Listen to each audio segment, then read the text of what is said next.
નમસ્કાર વિદ્યાર્થી મિત્રો, once again welcome back to my channel bookworm English academy. So friends, આજે આપણે વાત કરવાના છે આપણા સપ્લિમેન્ટરી રીડરના રીડ નંબર 11 વિશે, કે જેનું નામ છે ધ લોકડ કેટ. એક સરસ મજાની એક ગુરુ અને શિષ્ય વચ્ચેની વાતચીત છે.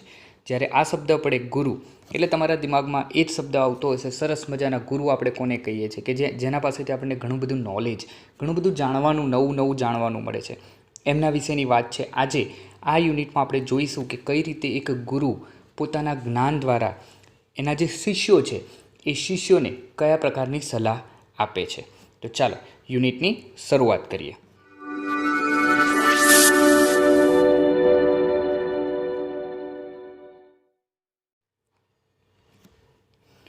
A guru had two disciples who were in the habit of arguing with each other. Disciple એટલે શિષ્ય. એક ગુરુ હોય છે અને ગુરુને બે શિષ્યો હોય છે, અને એ બે શિષ્યોની આદત એવી હોય છે કે એ બંને શિષ્યો એકબીજા સાથે હંમેશા દલીલ કરતા રહે છે. આર્ગ્યુઇંગ એટલે શું કરવું? દલીલ કરવી. Often the two accompanied the guru when he went out on a pilgrimage or went to visit his other disciples. હવે આ જે ગુરુ છે એ ગુરુ હંમેશા જ્યાં પણ જતા ત્યાં એ લોકો એના સાથે જતા. અકમ્પનીડનો મતલબ શું થાય છે? સાથ આપવો. એટલે કે સાથે, ગુરુની સાથે સાથે જ આ બંને શિષ્યો જતા. એ ગુરુ ભલે પછી કોઈ પિલગ્રીમેજ ઉપર એટલે કે કોઈ યાત્રા ઉપર નીકળતા, અથવા તો એમના જે બીજા શિષ્યો છે એ બીજા શિષ્યોને મળવા માટે જ્યારે ગુરુ જતા ત્યારે પણ આ બંને શિષ્યો એની સાથે ને સાથે જ રહેતા. While he walked in silence, the disciples went on exchanging words heatedly. હવે જ્યારે પણ એ લોકો એકદમ શાંતિથી મગ્ન બનીને ચાલતા હોય છે ત્યારે આ જે બે ડિસાઇપલ્સ છે, બે શિષ્યો જે છે એ બંને હંમેશા એકબીજાની સાથે દલીલ કરતા જ રહેતા. એક્સચેન્જિંગ વર્ડ્સ હેટેડલીનો મતલબ શું થાય? ગુસ્સામાં. બંને એકબીજા સાથે ગુસ્સામાં કોઈક ને કોઈક દલીલ કરતા રહેતા. Each one stuck to his point of view. હંમેશા એક જે વ્યક્તિ છે, એક જે શિષ્ય છે, એ શિષ્ય એ પોતાના પોઈન્ટ ઓફ વ્યૂને જ ચોંટી રહેતો. Unwillingly to see any truth in other. હવે બીજો જે શિષ્ય છે એ સાચું બોલતો હોય છતાં પણ એની વાત ન સાંભળતા એ પોતાની જ વાત સાચી છે એમ દલીલ કરતા રહેતા. હવે જુઓ વિદ્યાર્થી મિત્રો, અહીંયા ઘણા બધા શબ્દો આપેલા છે અને એ દરેકે દરેક શબ્દને આપણે જોતા પણ જઈશું કે એનું અનુવાદ કઈ રીતે થાય છે. બરાબર છે? જે અઘરા શબ્દો છે એનું મેં ગુજરાતી અહીંયા ઓલરેડી લખીને રાખેલું છે, તો આ બધા શબ્દોને સમજવાના છે તમારે. રાઈટ? તો અહીંયા સ્ટકનો મતલબ થાય ચોંટી રહેવું. અનવિલિંગલી એટલે જેની ઈચ્છા નથી છતાં પણ એ કામ એને કરવું પડે છે. તો અહીંયા એ જ વસ્તુ આપણને બતાવે છે કે બંને જે શિષ્યો છે એ બંને શિષ્યો એક પોતાની જ વાત મહત્ત્વ છે, પોતાની જ વાતનું મહત્ત્વ છે એવું સમજાવવા માંગે છે.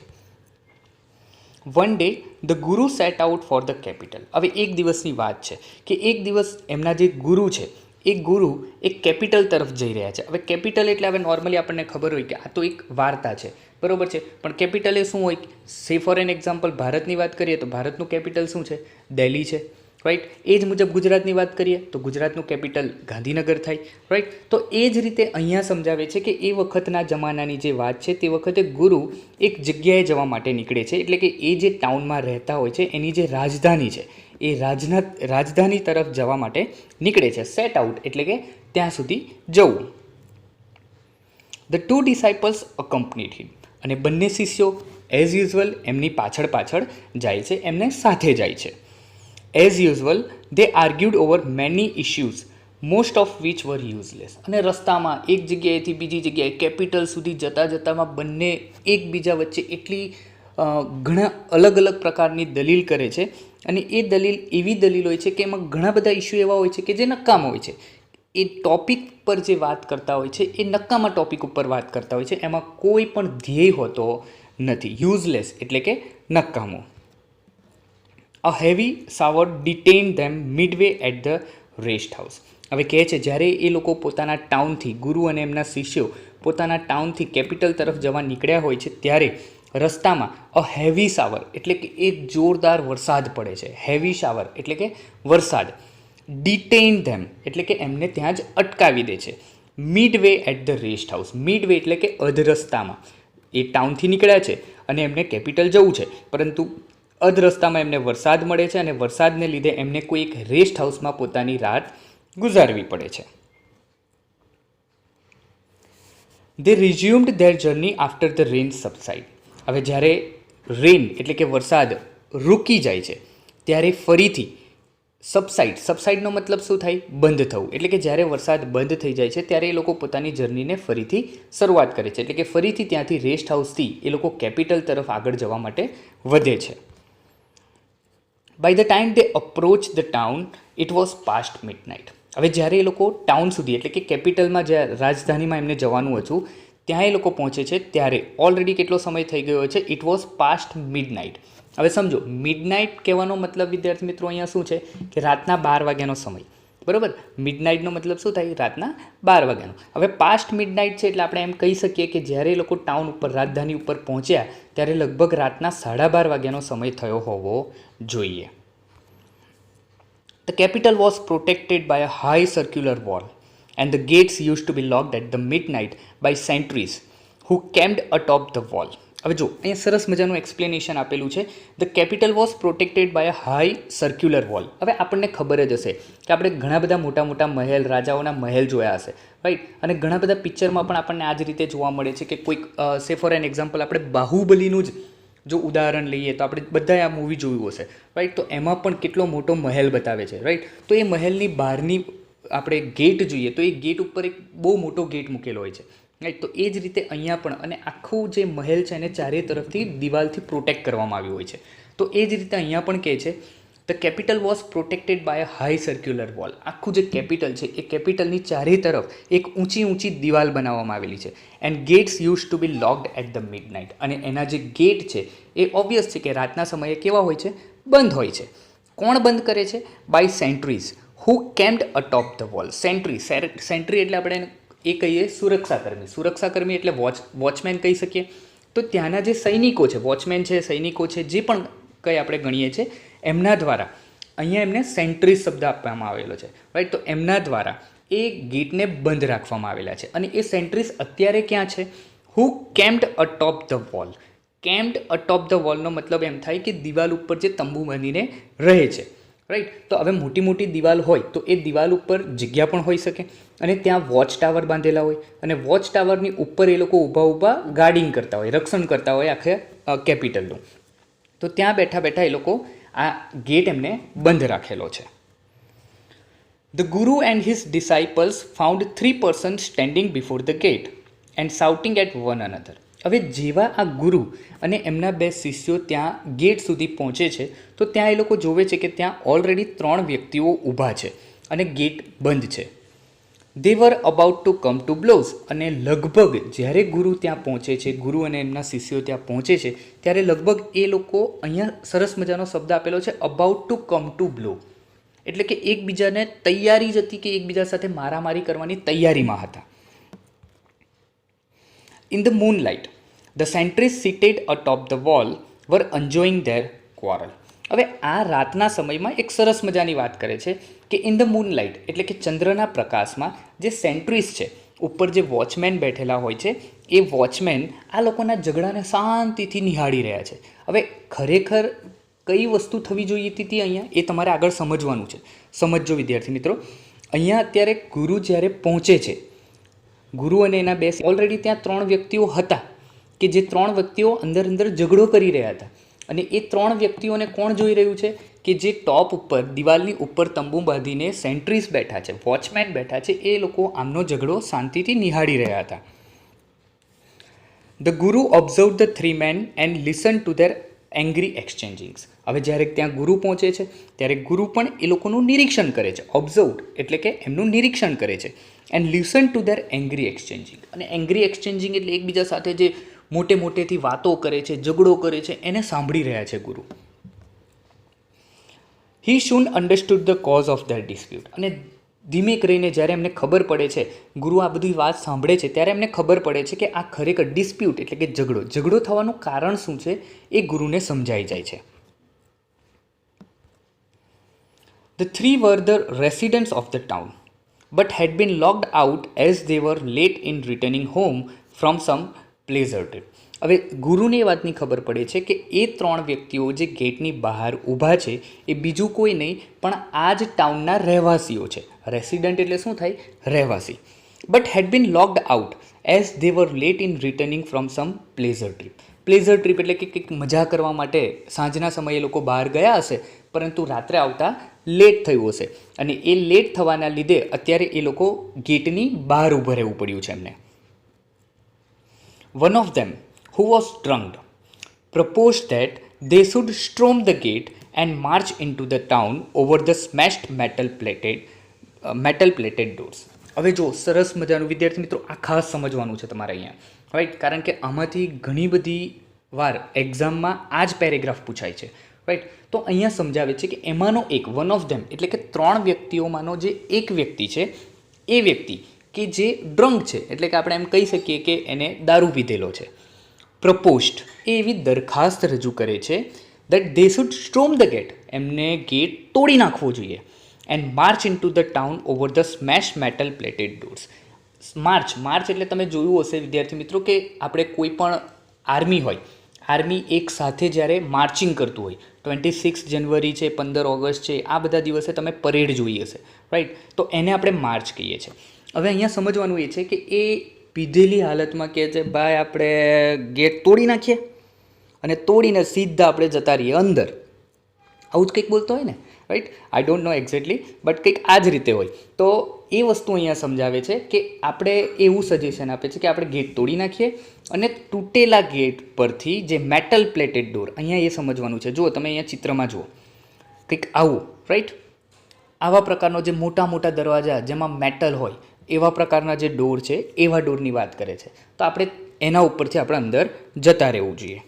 Heroes that we are, this will be the right thing for us to do, he claimed. એટલે એ કહે છે કે આપણે તો હીરો કહેવાય યાર, હીરો જ આવું બધું કરી શકે. ઓબ્વિયસ છે ને, હીરો જ કરી શકે, આપણા જેવા સામાન્ય માણસ તો આ કરી ન શકે, કારણ કે ગેટ આપણને ખબર છે કે ઘણા ઊંચા હોય છે, રાઈટ. તો અત્યારે એ પીધેલી અવસ્થામાં કહે છે કે આપણે ગેટને તોડી નાખવા જોઈએ, આપણે તો હીરો કહેવાય, and this will be the right thing for us to do. અને આ જ એક સાચી વસ્તુ છે કે જે આપણે કરવી જોઈએ. આગળ તો બીજો વ્યક્તિ કહે છે the second man who was under the influence of afim, અહીંયા લખેલું છે, said that they should jump over the wall. That is good to be as exciting as flying, he asserted. ત્યારે બીજો વ્યક્તિ કહે છે કે જે અફીમના નશામાં છે. હવે આ અફીમ શું છે તો તમે અહીંયા જુઓ, 2 પિક્ચર હું તમને બતાવી રહ્યો છું, રાઈટ. એ બંને પિક્ચરને ધ્યાનથી જોજો. એક જ પ્રકારનો નાનકડો એવો છોડ છે. હવે સરકાર ઓબ્વિયસ છે કે આની ખેતી કરવા માટેની મંજૂરી આપે છે, રાઈટ, પણ આ અફીમ ખરેખર સરકાર શા માટે પરમિશન આપે છે? કારણ કે એમાંથી ઘણી બધી સારી એવી દવા બનાવવામાં આવે છે, રાઈટ, અને દવા બનાવવા માટે જ સરકાર મંજૂરી આપે છે. પરંતુ આજકાલ આપણને ખબર છે કે ઘણા બધા લોકો એનો ખોટી રીતે ઉપયોગ કરે છે, રાઈટ, કારણ કે અફીમનો નશો કરવો એ ખોટી વાત કહેવાય. તો એ જ વસ્તુ અહીંયા સમજાવે છે કે જે બીજા નંબરનો વ્યક્તિ હતો, એ બીજા નંબરનો વ્યક્તિ કે જે અફીમના નશામાં હતો. હવે અફીમનો નશો એ દારૂ કરતાં પણ વધારે ખરાબ કહેવાય, રાઈટ. તો એ કહે છે કે આપણે એ તો એવું સજેશન કરે છે that we should jump over the wall, આપણે તો આ દિવાલને કૂદી જવી જોઈએ. That is going to be as exciting as flying. આ તો ખરેખર આપણે જાણે ઉડતા હોય એવી વાત કરે છે. આ ભાઈ ખરેખર પહેલાં કરતાં વધારે ચડિયાતો છે. તમે જોયું હશે પીધેલી અવસ્થામાં તો પેલો ભાઈ ખાલી એમ જ કહે છે કે આપણે ગેટ તોડવો જોઈએ, પણ અફીમના નશામાં જે વ્યક્તિ છે એ વ્યક્તિ કહે છે કે આપણે આ દિવાલને કૂદી જવી જોઈએ. ભાઈ કંઈથી લાવીશ કૂદવાનું, કઈ રીતે કૂદીશ? તો એ જ અહીંયા સમજાવે છે. આગળ કહે છે the third man who was under the influence of ganja insisted on creeping through the key hole. જોજો વિદ્યાર્થી મિત્રો, સરસ મજાનું સમજાવે છે. ત્રીજો જે વ્યક્તિ છે, ત્રીજો વ્યક્તિ કે જે હવે ગાંજાના ઇન્ફ્લુઅન્સમાં હતો, એટલે કે ગાંજાના પ્રભાવમાં હતો. હવે તમે જુઓ અહીંયા એ પણ ફોટો મેં તમને બતાવ્યો છે, રાઈટ. એક વસ્તુ ખાસ ધ્યાનમાં રાખજો વિદ્યાર્થી મિત્રો, આ જે પણ અહીંયા હું તમને સમજાવું છું એ just for an educational purpose છે, રાઈટ. એજ્યુકેશન પર્પઝ તમારે સમજવાનું છે કે ગાંજો કોને કહેવાય, એટલા માટે હું તમને અહીંયા ફોટો બતાવી રહ્યો છું, રાઈટ. આ ખરેખર બહુ નશીલા પદાર્થ છે જેનો ઉપયોગ કરવો એ હિતાવહ નથી, રાઈટ, પરંતુ અહીંયા સમજાવે છે આપણને, એટલા માટે હું તમને બતાવી રહ્યો છું. અહીંયા તમે જોઈ શકો છો, જુઓ, રાઈટ, કંઈક આ પ્રકારનો ગાંજો હોય છે, બરાબર છે. હવે એ જે ત્રીજો વ્યક્તિ કે જે ઇન્ફ્લુઅન્સ કોના પ્રભાવમાં હોય છે, ગાંજાના પ્રભાવમાં હોય છે, એ ભાઈ તો એમ કહે છે ક્રીપિંગ થ્રુ ધ કી હોલ. હવે આપણને ખબર જ છે કે દરવાજો હોય તો દરવાજામાં કી હોલ હોય, બરાબર, લોક મારવા માટે, ચાવી નાખવા માટેની જો કી હોલ હોય એની વાત કરે છે. આપણે એમાંથી સરકી જઈએ, that would be great fun. આ તો ખરેખર એક મજાની વાત હશે. અરે ભાઈ વિચાર તો કરો, આખી વાત તમે વિચારો વિદ્યાર્થી મિત્રો કે ખરેખર આ લોકો કેવી નિરર્થક વાતો કરી રહ્યા છે. કારણ કે આપણને ખબર છે આ ત્રણમાંથી એક પણ વસ્તુ પોસિબલ થવાની નથી. હવે કી હોલમાંથી કોઈ જઈ શકે, રાઈટ? પરંતુ અહીંયા સમજાવે છે કે એ લોકો નશામાં છે અને નશામાં આવીને કેવા કેવા પ્રકારની વાતો કરી રહ્યા છે અને આ બધી વાતો ગુરુજી સાંભળી રહ્યા છે. As each disputed the wisdom of the other two. સમજો, as each disputed the wisdom of other two. હવે જાણે પહેલો જે નશીલો હતો કે જે દારૂના નશામાં હતો એ કંઈક એમ કહેતો હતો કે દરવાજો તોડી નાખીએ. બીજો કે જે અફીમના પ્રભાવમાં હતો એ એમ કહે છે કે આપણે ઉડીને જતા રહીએ. અને ત્રીજો વ્યક્તિ કે જેને ગાંજાનું સેવન કરેલું હતું એ કહે છે કે આપણે આ ચાવી નાખવાનું જે કી હોલ છે એમાંથી પસાર થઈ જઈએ. તો આ બધા એકબીજાની જે ડાપણ છે એ ડાપણ બતાવતા હતા કે આપણે આ રીતે કરવું જોઈએ, આપણે આમ કરવું જોઈએ, તેમ કરવું જોઈએ, આમ કરીને આપણે અંદર જતા રહીએ. પણ એ પોસિબલ નથી. આગળ કહે છે દેર વોઝ પેન્ડોમિયન. ખરેખર ગુરુજી જોતા હતા કે ત્યાં એકદમ શોર બકોર હતો, અવાજ ને અવાજ જ આવી રહ્યો હતો.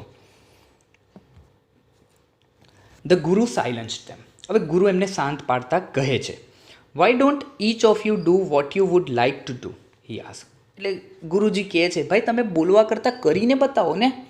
Why don't inch of you do what you would like to do. તમે જે કહો છો કે હું કૂદી જાઉં, હું તોડી નાખું, આ બધું હું કહો છો શું કરવા, તમે એને કરીને બતાવો. More categorically he ask the first man to smash the door and the second man to jump over the wall and the third man to pass through the keyhole. More categorically. એટલે કે ગુરુજી એકદમ સ્પષ્ટપણે કહે છે પહેલા વ્યક્તિને કે ભાઈ એક કામ કર, તું બોલે છે ને કે દરવાજો તોડી નાખીશ, તોડીને બતાવ. બીજા વ્યક્તિને કહે છે કે તું કહે છે કે આપણે ઉડીને જઈએ તો ઉડીને બતાવ. અને ત્રીજા વ્યક્તિને કહે છે કે તું કી હોલમાંથી સરકીને જઈશ તો સરકીને બતાવ. એમ ગુરુજી પૂછે છે. They licked their lips. અને આ સાંભળીને ખરેખર એ લોકો ગભરાઈ જાય છે. લિક્ડ ધેર લિપ્સનો મતલબ શું થાય? ગભરાઈ જવું. બ્લિંક્ડ એટ ધ ગુરુ and did not know what to say or do. Blinked at the guru એટલે કે ગભરાઈને ગુરુ તરફ જુએ છે એન્ડ એમને ખબર નથી પડતી કે એમને શું બોલવું, ગભરાઈ જાય છે એકદમ. Meanwhile the chief sentry had recognise the guru. હવે આ સમય થયો હોય છે ને એ જ અરસામાં જે ગુરુજી છે એ ગુરુજીને ઓળખી જાય છે, જે ચીફ સેન્ટ્રી છે. વિદ્યાર્થી મિત્રો, ચીફ સેન્ટ્રી એટલે કોણ? કે આપણે અત્યારે જ વાત કરી હતી સેન્ટ્રીઝ કે જે દિવાલ ઉપર વોચમેન છે એની વાત કરે છે. એમાંનો જે ચીફ છે, સરદાર જે છે એ સરદાર ગુરુજીને ઓળખી જાય છે. He climb down and open the doors and received him respectfully. એ અચાનક દિવાલ ઉપરથી એમના તંબુમાંથી નીચે આવે છે. ક્લાઇમ્બ ડાઉન, ડાઉન એટલે કે નીચે આવવું. એન્ડ ઓપન ધ ડોર્સ, અને ડોર ઓપન કરી અને જે ગુરુજી છે એ ગુરુજીનું સન્માનપૂર્વક એમનું સ્વાગત કરે છે. એઝ ધ ગુરુ and his 2 disciples enters the gate, the other 3 followed suit. હવે જેમ ગુરુજી અને એના જે 2 શિષ્યો છે એ 2 શિષ્યો ગેટની અંદર જાય છે, એમની પાછળ પાછળ ધીરે ધીરે પેલા 3 વ્યક્તિઓ પણ અંદર જતા રહે છે. Most of the arguments are like this, unrelated to reality. તમે જોશો વિદ્યાર્થી મિત્રો, અહીંયા સરસ મજાનો એક વાત કહી છે કે most of the arguments are like this. કયા હતા? ઘણા બધા પ્રકારના જે આર્ગ્યુમેન્ટ કરવામાં આવે, દલીલ કરવામાં આવી, એ કેવા પ્રકારના હતા? અનરિલેટેડ ટુ રિયાલિટી, જેને વાસ્તવિકતા સાથે કોઈ સંબંધ હતો નહીં. None of the 3 could have done what he propose to do. એ 3માંના એક પણ વ્યક્તિ એ ન કરી શક્યા કે જે એમને કીધું હતું. Yet he was eager to prove the superiority of his method over the other method. છતાં પણ એ લોકો એટલા બધા આતુર હતા કે એ પોતાની જે સુપિરિયરિટી છે, વિશેષતા છે, રાઈટ, એને દર્શાવવાનો પ્રયત્ન કરતા હતા. એ એમ કહેતા હતા, જો આપણને ખબર જ છે કે પહેલો વ્યક્તિ એમ કહેતો હતો કે જે દારૂના નશામાં હતો કે હું ગેટ તોડી નાખું, ત્યારે બીજો કે જે અફીમના નશામાં હતો એ એમ કહેતો હતો કે ના, આપણે ઉડીને જવું જોઈએ. તો ત્રીજો વ્યક્તિ ગાંજો જેને પીધો હતો એ એમ કહે છે કે આપણે કી હોલમાંથી જતું રહેવું જોઈએ. પણ એ વ્યક્તિઓ સમજતા નથી. એ લોકો એમ સમજાવે છે કે ના, તારી મેથડ ખોટી છે, મારી મેથડ તારા કરતાં વધારે સારી છે, રાઈટ. જેટલો નશો વધારે એટલી એમની મેથડ સારી, આપણે તો એવું જ સમજવાનું હોય, રાઈટ. તો એ લોકો એ પ્રૂવ કરવા માંગતા હતા કે ના, હું તમારા કરતાં વધારે ચડિયાતો છું. What is more important? There was a method different from theirs. A simple and healthy method. હવે અહીંયા સમજાવે છે આપણને કે આના કરતાં સૌથી વધારે મહત્ત્વનું શું હતું. There was a method different from theirs, એટલે કે એમની જે મેથડ હતી એ મેથડ કરતાં એક અલગ એકદમ સિમ્પલ અને હેલ્ધી મેથડ હતી. એ મેથડ કઈ હતી? That was to give their identity to the sentries and request them to open the gates. આ એક સીધી અને સિમ્પલ એક મેથડ હતી કે એ લોકો ભલે બહાર ગયા હતા, એ લોકોએ ફક્ત શું કરવાનું હતું? That was to give their identity. એમને એ જે સેન્ટ્રીઝ છે, વોચમેન છે, એમને પોતાની ઓળખાણ આપવાની હતી કે હું આ જગ્યા ઉપર રહું છું, હું આ ટાઉનમાં આ ગલીમાં રહું છું, રાઈટ. એવી ઓળખાણ આપવાની હતી, હું આમનો છોકરો છું. એ રીતે તમારે ઓળખાણ આપી શકાય. And request them to open the gate. અને એમને રિક્વેસ્ટ કરવાની હતી વોચમેનને કે અમને અંદર આવવા દો. તો સિમ્પલ એક વસ્તુ સમજો, એ લોકો જો ફક્ત પોતાની ઓળખ આપી દેત તો એ ઓળખ આપ્યા પછી એ લોકો એમ રીઝન પણ કહી દેત ને કે અમે થોડા સમય માટે બહાર ગયા હતા, આવતા લેટ થયું છે, તો અમે અંદર આવવા દો. તો શું વોચમેન એમને અંદર ના આવવા દેત? આ વિચારવાનું છે. They would rather cling to their false and unreal methods than thinking of the simple and true method. Observed the Guru. એટલે ગુરુએ આ નિરીક્ષણ કર્યું કે એ લોકો એમની ખોટી અને જે અનરિયલ છે એવી મેથડ ઉપર ચોંટી રહ્યા. આના કરતાં એમને ફક્ત એક સિમ્પલ અને જે સાચી મેથડ છે પોતાની આઈડેન્ટિટી આપવાની, પોતાની ઓળખાણ આપવાની, એ એમને કરવા જેવું હતું. પરંતુ એવું એમને કર્યું નહીં. The two disciples kept quiet. અને આ સાંભળીને જે પેલા બે ડિસાઇપલ, એમના જે બે શિષ્યો હતા ને, એકદમ ચૂપ થઈ ગયા. દે અન્ડરસ્ટુડ વોટ ધ ગુરુ હેડ ઇન માઇન્ડ ધેર કન્ડક્ટ. અને એમને ખબર પડી ગઈ, એ બે શિષ્યો હવે વધારે પડતા ચોકન્ના થઈ ગયા. એમને ખબર પડી ગઈ કે ગુરુ એમને જે જ્ઞાન આપેલું છે એ જ્ઞાન આપણને પણ લાગુ પડે છે. કારણ કે આપણને શરૂઆતમાં જ કહી દીધું હતું વિદ્યાર્થી મિત્રો કે આ જે બે શિષ્યો છે એ બંને શિષ્યો એકબીજા સાથે ખોટી દલીલ કરતા હતા. હવે એ બે શિષ્યોને પાઠ ભણાવવા માટે એમને ઓબ્ઝર્વેશન કોનું કર્યું? પેલા ત્રણ વ્યક્તિઓનું કર્યું. અને એમની વાત ઉપરથી આ બે શિષ્યોને પણ સમજાઈ ગયું કે આપણે પણ ખોટા જ પ્રકારની દલીલ કરીએ છીએ, આપણે પણ આવું કરવું જોઈએ નહીં. તો એક જ આપણે એમ કહી શકાય કે ગુરુજીએ એક પક્ષી, એક તીરે બે પક્ષીને માર્યા, રાઈટ. કંઈક એવી જ કહેવત છે, રાઈટ, કે એક પક્ષી એમને બે તીર મારી દીધા. સોરી, એક તીર ઉપર બે પક્ષી મારી દીધા, હે ને. તો એ જ રીતનું અહીંયા કહેવાનું થાય છે. What did you learn from this story? હવે આપણને અહીંયા એક સરસ મજાનો સવાલ પૂછે છે કે what did you learn from this story? તમે આ સ્ટોરી ભણાવી, એ સ્ટોરી પરથી શું શીખ્યા? તો શું બોધપાઠ તમને મળ્યો? સૌથી પહેલી વાત કરે છે, many beliefs are imposed on others in the name of religion which issues are insignificant. એવી ઘણી બધી માન્યતાઓ છે કે જે આપણા ઉપર લાગુ કરી દેવામાં આવે છે ધર્મના નામે. સમજો વિદ્યાર્થી મિત્રો, બહુ ઓથેન્ટિક વસ્તુ અહીંયા આપણને કહેવામાં આવેલી છે કે એવી ઘણી બધી માન્યતાઓ છે કે જે માન્યતાઓ ધર્મના નામે આપણા ઉપર લાગુ કરી દેવામાં આવે છે. ખરેખર જે ઇસ્યુ અર્થવિહીન છે, જેને ચર્ચા કરવાનો પણ મતલબ થતો નથી. પછી કે છે, controversies resulting from discussion over such issues are meaningless and avoidable. અહીંયા કહે છે કોન્ટ્રોવર્સી એટલે વિવાદ.